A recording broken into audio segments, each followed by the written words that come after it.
If this month's lineup is anything to go by, VR is looking pretty sweet for 2025. First up, we have Wanderer Fragments of Fate that has been delayed so many times some people were even wondering if it was ever going to be released in their lifetime, but here it is. It's now coming March 27th to MetaQuest 2, 3 and PSVR2 with the release date for the Steam version yet to be announced. Wanderer was one of my favourite VR games back in 2022, and personally I love a good VR puzzle game, and this one made me feel extraordinarily smart. The sum of the square roots of any two sides of an isosceles triangle is equal to the square root of the remaining side. That's a right triangle, you idiot!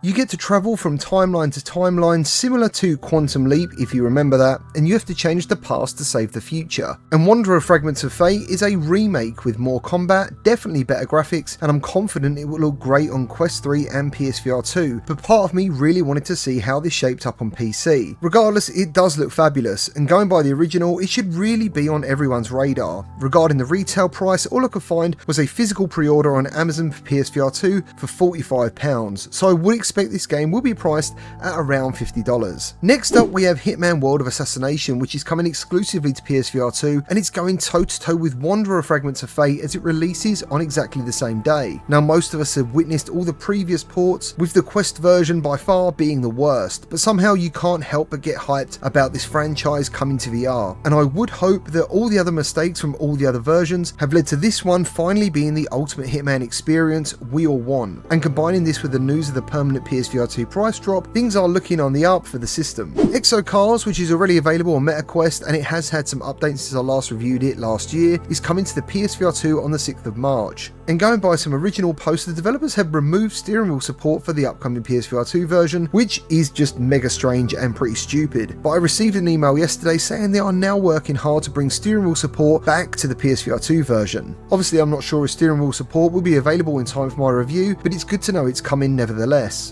Hellsplit Arena is coming March 13th according to a recent Discord post on Quest, and it's also coming to PSVR2 at a later date, but it seems the Quest version has suddenly taken priority. When Hellsplit Arena launches, it will feature a new campaign mode called Labyrinth and a new sandbox mode with better enemies. It will also include all the previous and upcoming content too, and as someone who really enjoys playing this game on PC VR, I'm super happy this is happening. I would expect the PSVR2 version to hopefully drop this summer, but I will be dropping a full review on the Quest version as soon as it's available. The highly anticipated DLC for Vertigo 2 called Into the Ether is still due to be making an appearance on March the 30th, but it's only coming to PC VR right now. But I do hope it comes to PSVR2 at a later date. The DLC is a story expansion for Vertigo 2. You must embark on an interdimensional expedition to the oldest, most mysterious universe, discovering new weapons and tools, and you must defeat some fearsome new enemies and claim artifacts of the Void to increase your strength and unlock new paths to explore. The most interesting weapon looks to be the Void Grappler, as it can attach to almost any surface. For those of you who own Batman Arkham Shadow, the biggest update is now available called the Game of the Year update. It features new challenge maps inspired by the Arkham legacy. There's also an extreme difficulty mode for both the story and the challenge maps, and an I Am the Knight permadeath mode, which looks absolutely brutal. They've also added some new secrets too. Next, we have the VR Game Showcase, and it's making a return on March the 11th, and I'll be doing a full reaction video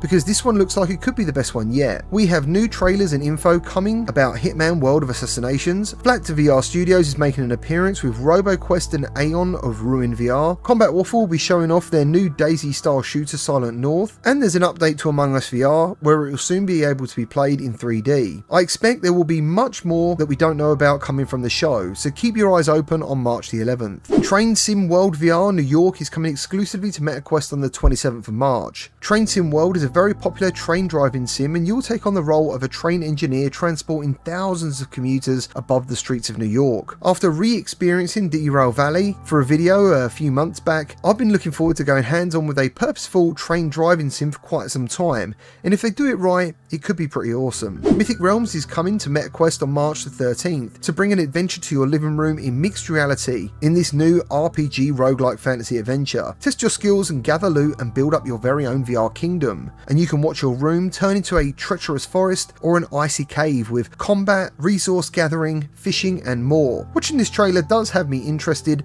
and I'll hopefully get time to drop a review before it goes live. Dig VR is coming on March the 20th and aims to bring real life diggers into virtual reality. It's being developed by the same team who made Sniper Elite VR, and similar to power washing and mowing lawns and Farm Simulator, I have no real life interest in doing these things, but for some reason if you turn them into a game, especially a VR game, I'm compelled to try them. Now I still haven't actually played it on Quest, but if you have, let me know what you think of it. Path of Fury Tetsuo's Tower Episode 1 is coming on March the 13th, and I've already been hands-on with it in early access. I really love the PS1 art style, which looks like Metal Gear Solid, and the combat is fast and pretty enjoyable, but it did struggle to keep my attention for longer than 10 minutes due to the exhausting amount of punches needed to take some of the bosses down. If they rework this a little bit better, it could definitely be a very cool street brawler in VR, so I'll take a look at the full release nearer the time. Ghost of Tabor developers Combat Waffle dropped Silent North in early access, with some creators already making some videos, and the full release is coming hopefully sometime this month. It's a PvE PvP zombie first person survival shooter aimed at bringing you some DayZ vibes. You have to brave the harsh winter environment and survive hordes of the undead along with other survivors to fight for supplies and resources, and all in all it does sound pretty cool. And to wrap up today's video, we have The Living Remain, which launches on March 27th on the MetaQuest. Now this is already available on Steam, and it has been since 2022, and it has some very positive reviews. It's also cross-buy with Rift. You must survive the horde of the undead using an arsenal of weapons in a story-driven campaign, loaded with a variety of interactive environments. You must explore, scavenge and collect filament to craft ammo and upgrade a large variety of weapons. You play Grant Montgomery, a former military soldier who's been separated from his family, and now he is searching for them in the post-apocalyptic world where pockets of remaining humans are surviving within protected compounds, all while the undead roam freely. For those of you who haven't yet had their bloodlust filled from all the other zombie shooters available in VR, this might be something for you. Well, that's all I've got for you today. Thank you to anyone who leaves a like and subscribes for more VR content, and I'll see you on the next one.